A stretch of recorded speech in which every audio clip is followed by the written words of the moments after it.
Today, we feature Mrs. Sudha Murthy, an inspiring author and philanthropist, addressing a young audience at the Jamnabai Narsi campus in 2017. She shares personal stories and insights on the importance of discipline, hard work, and the value of education. Mrs. Murthy emphasizes the power of choices in youth and debunks myths about generational differences. Join us for a session full of wisdom and guidance for students and educators alike. Trustees, teachers, and my parents and my dear students. It gives me enormous joy for me to come to school than any other place for various reasons. A, I am a granddaughter of a school teacher. B, I am a daughter of a professor. C, I am the daughter-in-law of a school teacher. D, I am a teacher. I used to teach computer science in Christ University, and later I became so irregular than my own students. Then I said I will come on a management than a teacher because of my hectic schedules. Children give me enormous joy because they are innocent. And this is the first time I'm addressing any school in Bombay. I have not addressed any school in Bombay. I have come only for the...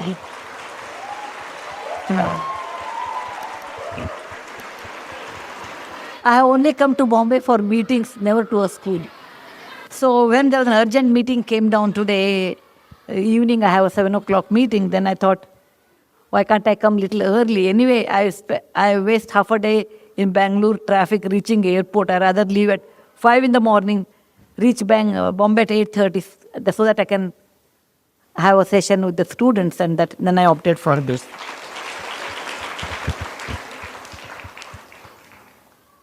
I'll tell you a small story. I am a grandmother of 2 grandkids. Like today's how grandkids are there, they are like that, normal. Okay, that means more talking and less listening. And my granddaughter's name is Krishna, and she told me, they live in London. One day I told her to eat banana fruit. You know, we India consider it's a good fruit.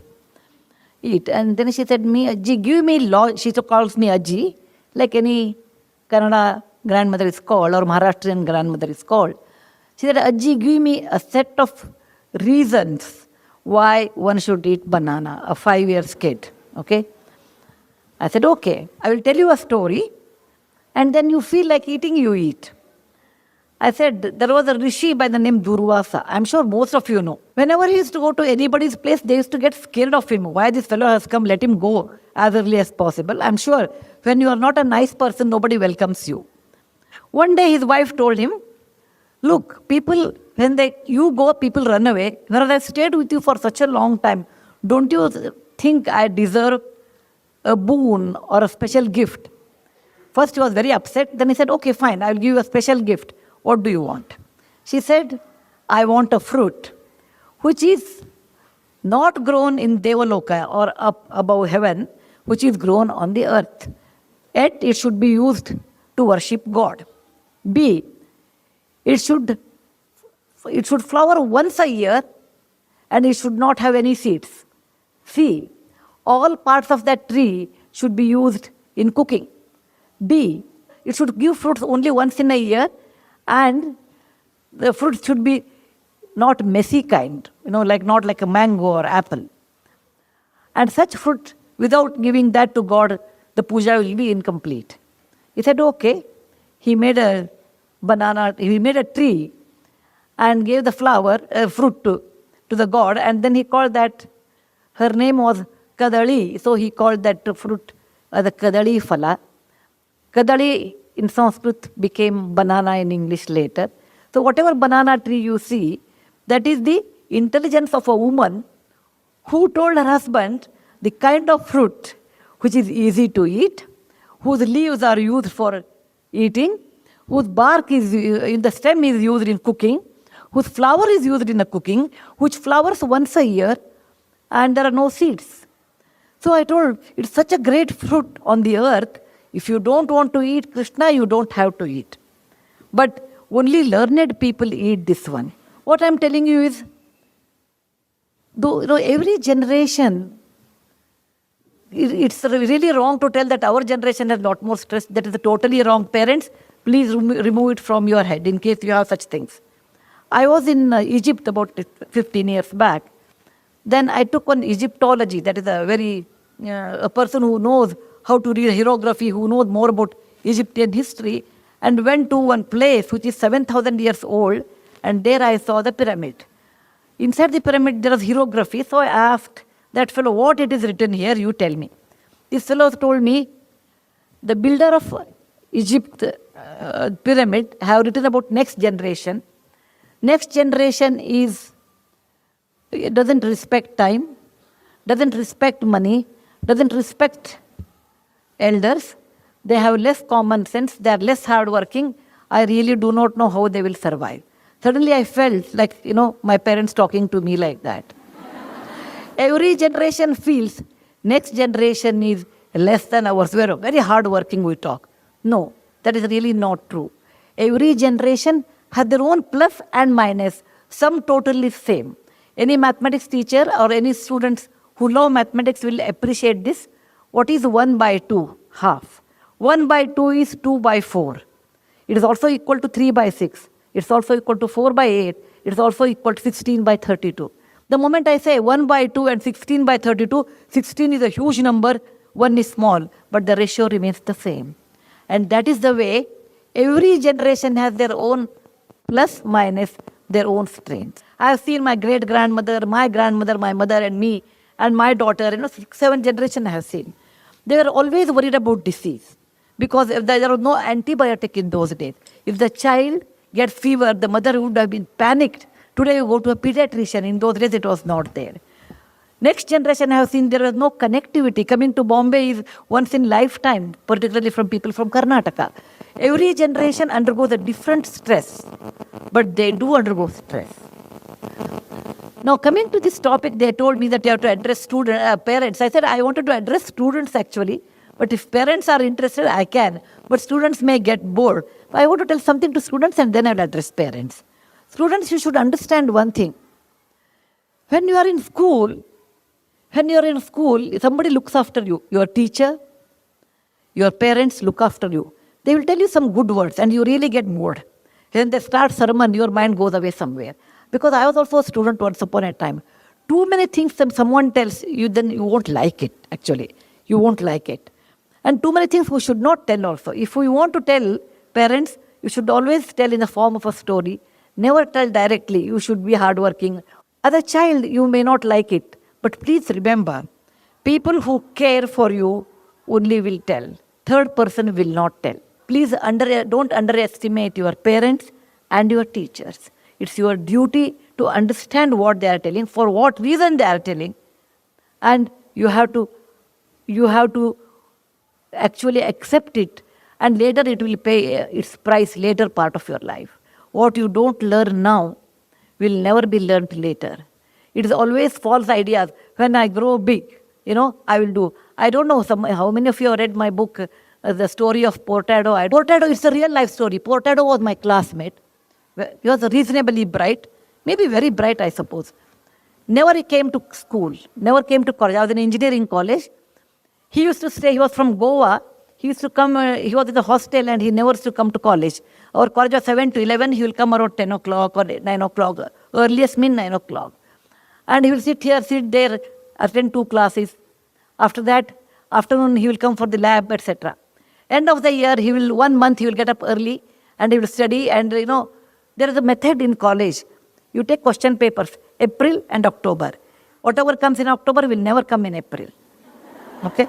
I'm sure in the school also you have. Midterm will never come to final. Okay? So eliminate these question answers and then make a approximate question paper and study that, and he used to get a first class. He did all 4 years like this. Once I asked Portado, why you are such a bright person? You don't come to class. If you come regularly, he can get distinction. You can get a rank. He said, Sudha, you do not know. In life, it is not the education. It is the connection it really works. And we have to build a lot of connections. When you are young, it helps you. I came from a middle-class family. My father was a doctor, a gynecologist. I never understood this connection, all those things. Then he said, my father was in military. We were in Calcutta. There was a club, which we have never seen in our real life. So So we thought maybe he's a big man. Years passed. In 1972, I finished my engineering, so was Portado, and I didn't meet him for a long time. After 35 years, I think 2008 or 9, I had been to Dubai to deliver a lecture. And when the lecture was over, I saw somebody waiting for. And then he said, ma'am, I was waiting for you. I was surprised, a place like Dubai, who will wait for me? Then he said, I'm Portado. I could not recognize because in 30, 40 years, people put on weight, your hair will be gray. You know, all those physical changes will happen. So I said, Portado, I would not have recognized. I was very happy. I told him, oh, let us sit down and talk. He said, no, I just wanted to tell you one word to you. So I was waiting. I said, what happened? He said, you know, do you remember in college I used to bunk class? I said, of course I remember you. Portado means bunking class. He said, I used to bunk class and I joined a job. And because in those days, the moment you have BE, you used to get job in my time. And my bosses came to know that, my subordinates came to know that I don't have knowledge. Getting a first class marks are different than knowledge. Please remember, parents, your children should be in the pursuit of knowledge than the marks. Though it's a competitive examination. I agree. It is a competitive world. It is a competitive world. Competition is 1,000 times or 10,000 times more than what time I had. But with all those things, the knowledge which always helps you than your marks in real life. So he said, I got marks, but I did not have knowledge. Once the subordinates know that you don't have knowledge, they don't respect you. Once the boss knows you don't have knowledge, then he wants a reason to kick you out. I was kicked out from one job, then I took a second job, and I was so much used to getting up 9 in the morning, I'll go late to the office. I was kicked out there also. Over a period of time, I couldn't get job anywhere. And now I have a job as a manager job or a smaller job in Dubai. And I said, what about your family? He said, I have 2 daughters. I left them in Chennai to study. I said, what? He said, yes, I want they should study well. They should not become like me. I just waited for you to tell Sudha one thing. When we were young, I used to make fun of you. He used to tell me, you are like a running race horse, because the horse will see neither left nor right, it runs. Same way, you always were academic and we used to make fun of you. Today, when we called you nerd, and I thought I was very smart, today I feel you are successful and I wasted my life. I just wanted to tell you, if you don't discipline